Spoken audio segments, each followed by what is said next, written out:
Hey, Steve Basic Architect. Yeah, we're back in the studio, and we are going to walk through the second floor plan of our Midwest farmhouse there. So hopefully you followed along when we walk through the first floor plan, and also there's that complimentary walking tour of the basement first and second floor plans there when I was out on site.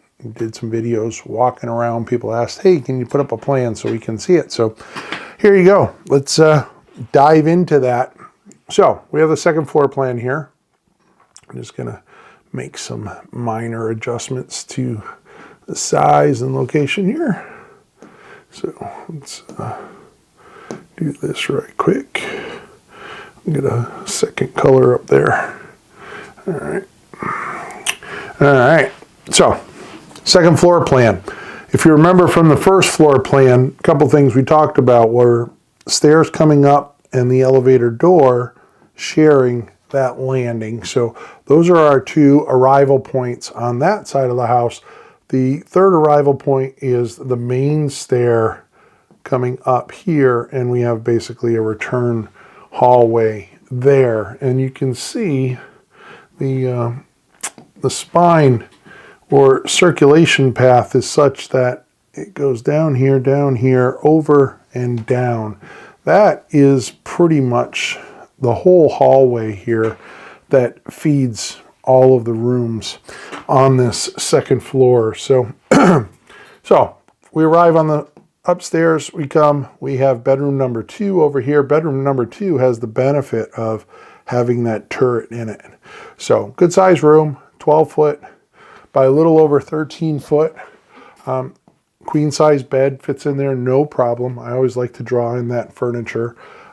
This has a nice complimentary walk-in closet here, closet rod, some shoe shelves, and then of course a 3 by 3.5 foot shower, the toilet, and a 3 foot vanity in its own bathroom. So we have a nice little suite there. Not overly luxurious, but certainly more than satisfactory for a young lad or lass in the family. Like what I did there. Continuing down the hallway here, we come to bedroom number 3. Now this house has, what do we have? 1, 2, 3, 4, 5, 6 bedrooms. You know, it's interesting when you do plans, somehow the plans, the number of bedrooms, as they grow in number, they kind of deteriorate in, say, luxury or size, or they become more of what I would call an orphan, right? So bedroom 3 is what I would consider our orphan here. Now, that's not a bad thing. It just means that, yeah, it's not the perfect square, right? This one comes over and it has a little jog there, and then it has a jog for the elevator. So it's kind of L-shaped, but we can still get a full-size bed in here. We still have room for dressers. We have, you know, a 5 foot closet there. And we also, they have their own bathroom. Here we have a 5 foot vanity and toilet and a 3 by 5 shower there. So the bedroom takes a little bit of a hit in value, but you get a better bathroom out of the deal. So that's the secondary bedroom. And then continuing down the hall here, we have a mechanical room. And the mechanical room there, the basic understanding of why would we put that on the second floor is, you know, clients, as they age, you don't want to be climbing up into attics to changing filters and doing stuff like that. So having that mechanical closet and having the air handler on this floor, and, you know, you can put the ductwork up there as long as it's conditioned attic, which we have here. But the idea of changing filters and maintenance on the system, that's all done right here. And in this hallway is also, this is that open balustrade here. These are stairs that go down to the mud room, if you remember, the laundry room's in the corner. And then, of course, a nice big window. So we're flooding that space with some nice light there. Continuing into this bedroom zone, we have a nice big linen closet that we pass through. It's across the hall from our second laundry room upstairs here. So this one, you know, doing bed sheets and linens and bath towels, all of that kind of stuff here. And notice it's on an exterior wall, which I always strive for, so that we get that dryer vent out into that, you know, backyard out of the wall on the second floor. Coming down here, we have bedrooms 4 and 5, and these are basically twins, right? This bedroom here and that bedroom there are exactly the same size. They both have walk-in closets. They're both double loaded, meaning when I walk in, there's closet rod on that side, closet rod on that side. So we have that there. Now, on the front of this portion of the house, and this is basically the second floor of the garage, we had these 3 windows. Now, in the garage below, it's real easy to get equal spacing there.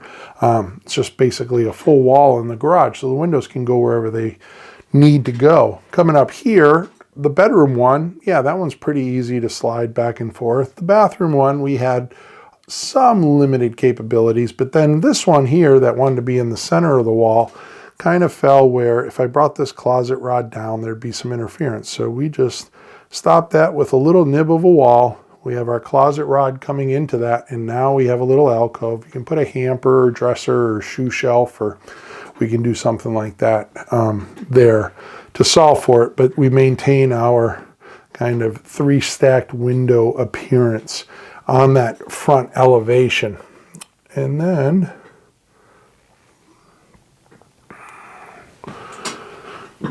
coming here, this is the main door to the owner's suite. And again, if you were coming up the elevator here, you'd be there. Or if you're coming up here, you'd be there. So it's somewhat equidistant from no matter which way you come upstairs. And then coming in, you'll see we have a nice formal bedroom there. In that bedroom, certainly king-size bed fits no problem. We also have a nice seating area off to the side. We have a nice wall here to put a TV on. We have some nice big windows here that give us just beautiful views out to the woods there, as well as an abundance of light here. Now, not everybody wants a lot of light in their bedroom. I'm doing a project right now. The gentleman, you know, he'd cut out the one window that we have in there if he could. He likes it dark. But off of that main bedroom, we have an access point there and an access point there. And we basically have what I'm calling the town square right there. And the town square is, you know, you can get to the bedroom in both of those locations. I can get to that closet, I can get to the home office, that closet, and the bathroom. So this is really just exactly what a town square does, kind of organizes the spaces around it, right? And it's basically just a circulation space. So we have his closet here, double loaded. We have her closet here, double loaded. Notice her closet's about 30% more than his closet. And then in the front here, we have what we're calling the study. It's actually her office. She's the CEO of a very successful company. She's a very, very smart woman. And, you know, she wanted a space in the house that she could go. She could take a call if she wanted to stay home in the morning. She could do some work from there. Or if the kids are sick, she could stay home, tend to the kids, as well as still get some work done by having that office upstairs. So we have a nice pair of French doors. It's right off of the hallway where the elevator and the secondary stair is, as well as you can access it from the bedroom or the town square there. So nice little study there, and she's got a nice beautiful window there to bring in some light and capture some of the views. And then lastly, we have the bathroom. And for the bathroom, we have a nice big oversized shower there. We have some benches inside there. We have a little robe nook here. We have a linen closet here inside the bathroom. And then we have a nice tub deck with a nice 6-foot tub there. And we have a nice big window. So again, there is some nice view out into the woods over there. All kinds of wildlife running around out there, deer and stuff. So nice serene landscape. And then of course we have a few little porthole windows. These are, I call them porthole because they're little 2x2s. And then of course we have this vanity that, I don't know, we're probably on the order of about 12, 13 feet of vanity there. So it's a mix of some makeup areas, some sink areas, storage areas, all of that. But anyways, whoop. Let's pull that back over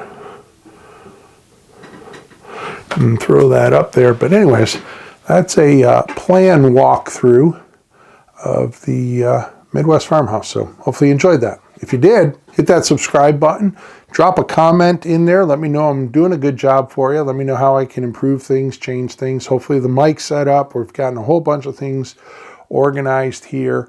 I know there's some videos where people are saying, hey, the mic on this, or you videoed this vertical. Yeah, some of those are older videos that I just don't want to pass up on that information and sharing it with you. And yeah, so we were learning about the mics and all of that. But anyways, if you bear with me, we will get there on this journey, right? And remember, I'm an architect doing videos, not an actor playing architect. So I'm doing my best here, so bear with me.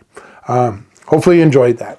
And if you did, well, I'm Steve Basic Architect, and that is the second floor of our Midwest floor plan. Until next time, long live our buildings.